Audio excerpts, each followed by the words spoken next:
Hello, and thanks for tuning back in. My name is Mary Beth Martin, 4-H agent for Bedford. Over the past 5 weeks, you might have caught a few of our videos about our virtual dramatic reading series program, a partnership between Bedford and Botetourt 4-H. We have been bringing you some virtual content about paralanguage and how that relates to dramatic reading series projects. So we are thrilled to know that over the past 5 weeks, you've maybe tuned in to one or all of our video projects and learned a little bit more about paralanguage and how that relates. And now it's time for us to put it all together, wrap it up with a bow, and submit your projects to us for us to give you feedback. So just a few reminders about our dramatic reading series project. One is between now and July 24th at 5 p.m. You have time to practice your readings and then record those to be able to submit to us, and we can't wait to see your final projects. Also, when you're thinking about your dramatic readings, a few things that we haven't talked about in our video so far. One is, as you're recording, you're going to want to make sure to make eye contact with your audience. In this case, while you're recording, make eye contact with your camera. That way we can see your smiling faces and we get a good sense of your confidence in your public speaking.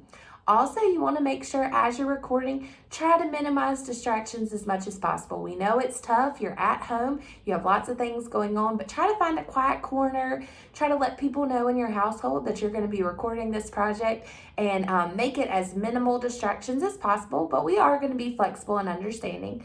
Also, you do want to make sure when you're doing your final project, I'm sitting down right now, but as I do my final project for you guys, I'm going to want to stand. That way I get the best use of my voice. I can use my hands as a motion. I get good breath in my diaphragm so that I am better equipped to be able to read and give the best expression that I can. And then my final note is just make sure when you're doing your reading, you do want to make sure to introduce yourself. So you're going to want to tell us your name, how old you are, where you are from, and what reading you're going to be doing. So I'm going to put all of those elements together. I'm going to give you a look at what a dramatic reading project might look like. And remember, it should be between 2 and 3 minutes. So you do want to make sure as you're practicing to time yourself so you know you've gotten the perfect selection. So without further ado, I'll show you a glimpse into my dramatic reading project. Hello, my name is Mary Beth Martin, 4-H agent for Bedford, and today I'm going to be presenting my dramatic reading series project from Fantastic Mr. Fox by Roald Dahl. On a hill above the valley there was a wood. In the wood there was a huge tree. Under the tree there was a hole, and in that hole lived Mr. Fox and Mrs. Fox and their 4 small foxes. Every evening, as soon as it got dark, Mr. Fox would say to Mrs. Fox, "Well, my darling, what shall it be this time? A plump chicken from Boggis, a duck or a goose from Bunce, or a nice turkey from Bean?" And when Mrs. Fox had told him what she wanted, Mr. Fox would creep down into the valley in the darkness of the night and help himself. Boggis and Bunce and Bean knew very well what was going on, and it made them wild with rage. They were not men who liked to give anything away. Less still did they like anything to be stolen from them.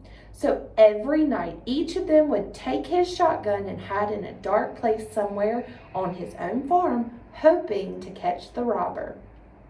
But Mr. Fox, he was too clever for them.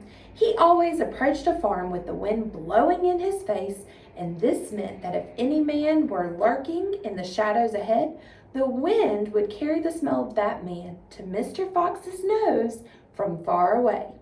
Thus, if Mr. Boggis was hiding behind his chicken house number 1, Mr. Fox would smell him from 50 yards off and quickly change directions, heading for chicken house number 4 at the other end of the farm. "Dang and blast that lousy beast," cried Boggis. "I'd like to rip his guts out," said Bunce. "He must be killed," cried Bean. "But how?" said Boggis. "How on earth can we catch the blighter?" Bean picked his nose delicately with a long finger. "I have a plan," he said. "You've never had a decent plan yet," said Bunce. "Shut up and listen," said Bean. "Tomorrow night we will all hide just outside the hole where the fox lives. We will wait there until he comes out, then bang, bang, bang, bang." "Very clever," said Bunce, "but first we shall have to find the hole." "My dear Bunce, I've already found it," said the crafty Bean. "It's up in the wood on the hill, and it's under a huge tree." Well, we thank you to those of you who have tuned in over the past several weeks to participate with us virtually in our dramatic reading series projects. We look forward to seeing your final results and hope that you got a good picture of what yours could look like from our examples as well. If you have any questions in the meantime, please feel free to reach out to either myself or Tyler Painter in the Botetourt office with questions, or if you have any roadblocks that we can help you with, we're happy to help.